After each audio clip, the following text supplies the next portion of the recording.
walang... Ako gusto ko mag-explain kasi defensive ako eh! Yes or no lang? Yes No. No? Ano?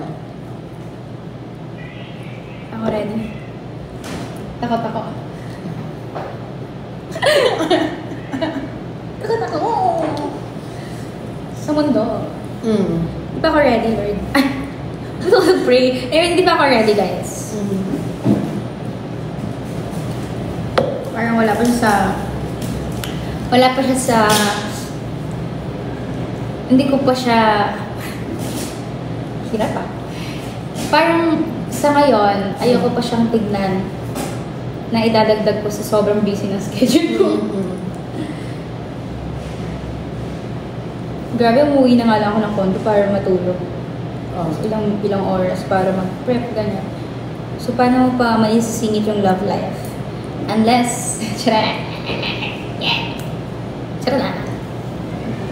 Pero sa ngayon, may nakikita ka na parang... Wala! Ayaw ko kayo tanong! Tiga mo, ayaw mo?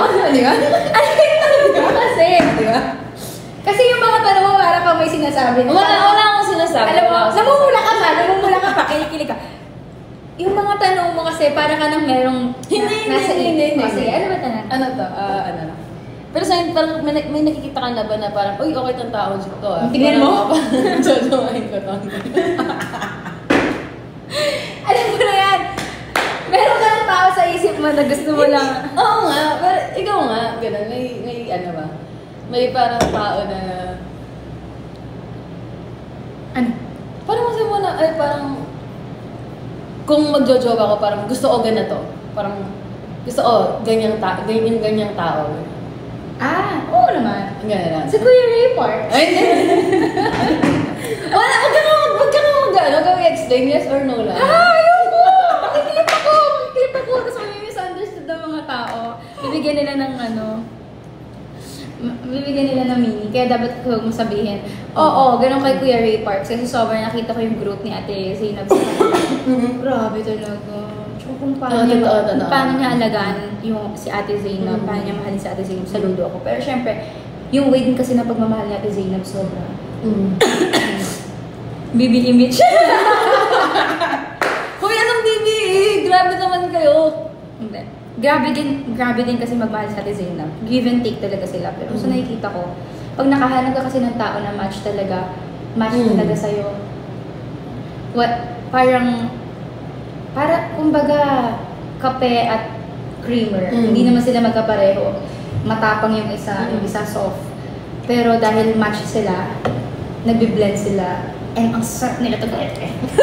Nagmamatch kayo? Parang ganun yung kay Ate Zainab at Ate Ricky Parks. Nagmamatch kayo? No? Match kayo? Ano? Ito parang tanga, nakakainis. O kung ganyan, baby, kita talaga. Itch, please! Makiklip tayo! Baka lagyan nila ng meaning. Ay, walang meaning to. Guys, walang meaning to. Lahat ng pinag-uusapan natin dito, ano lang to, gunagin lang. Pag yung lagyan to ng meaning, nakakahiya. Kaya nga. Baby, kamusta? Ano nangyayari sa'yo dyan? Ha? Ano yan? Wala lang. Ano ba parang hirap na hirap ka? Dali.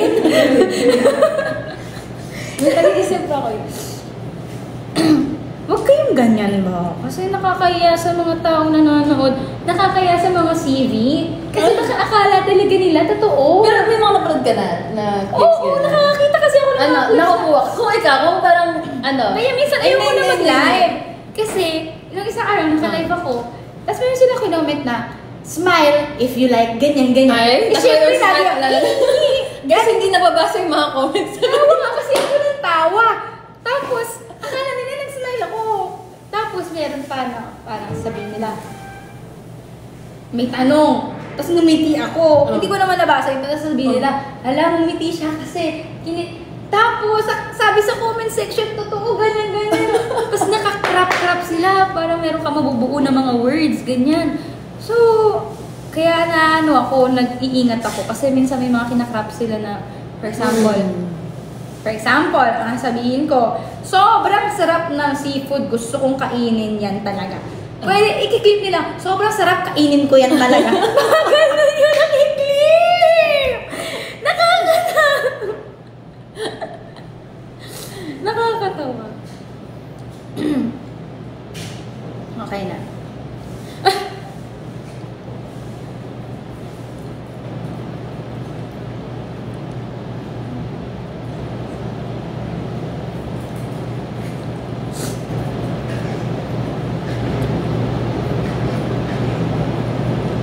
Karinig na lang. Hanggang sa comments eh. Ang bilis pala talaga. Parang isa lang talaga mababasa mo din pa matatapos. Ano bang tatanong? Hindi man. Hirap pala bang may bias ka? Sino ba siya? Eh? Tama ka dyan. Tama. Gusto mo? Gusto mo to? Ayoko ka na Hoy, masarap to! Kapya to! Ube! Ay, minta diri ka nila. Tapos papakain mo sa akin.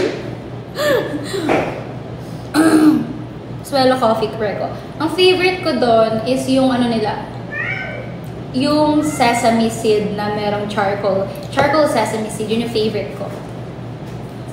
Alam niyo, ilalabas ko doon yung kape ko. Like yung kung ano yung tinitimpla kong kape. Para sa mga housemates. Ano pangalan nun? Ano pangalan? Special bahay ni Kuya Coffee. Mix of Mika. Ang haba eh. That like nila. Masyadong mahaba. Mika's Coffee. For everyone. Kapag Tagalog. Kape ni Mika para sa lahat. Nakakainis ka! Hindi! Sabi nga, no? Sabi ko yung pangalan, mix. Bago susumbong ka sa mama. Susumbong ka sa mama ko, bata! Hindi talaga. O hindi kaya. Si Bianca kaya ang nagpapatimpla sa akin lagi. Hindi mo alam. Kaming nanunood. History, ano tawag nila doon? Yung binabago mo yung history ba? History something. Kaming nanonood, mas alam namin sa'yo. Yung mga nangyayari sa loob ng Di ba, JP? No? Hindi! Mas alam namin. Mas napapanood. Kumbaga kami yung Diyos. Napapanood. Ano sinasabi niyo? Bakit niyo ko dinidiktahan ng ganyan? Paano niyo nasasabi na alam niyo lahat? Pagkalabas ko, kasal na ako. Nagugulat ako. Kinasal ka, di mo alam. Kami alam na namin. Alam na namin. Huwag niyong gawin sa akin to. Alam mo to? Siguro kung sinabihan niya ako na, Mika, hindi totoo itong mga nangyayari sa labas. Guni-guni mo lang to. Baka maniniwala ako nung paglabas ko. Kasi pagkalabas ko, bawal tong ginawa ko talaga. Nasa, ano kami, di ba, van kami. Papunta kami ng, kung saan kami pupunta. Medyo sumilip kasi ako nun ganun sa bintana. Oo. Hindi ko naman, sabi ko si Ate Patch, sumilip talaga ako ng gano'n, naka-blindfold ko. Pagkasilip ko ng gano'n, nakita ko, gulat na gulat ako sa ko, ano yun, bakit ako merong tarpaulin na meron ako, naka-white dress ako, ganyan. Gulat na gulat ako. Kasi pagkaganon ko, nasa tarpaulin ako, kasal ako. Hindi mo gawin sa entrance. Pagpasok mo sa ralan, laki. Tawa-tawa ako. Nagulat ako na parang sobrang confused ko pa.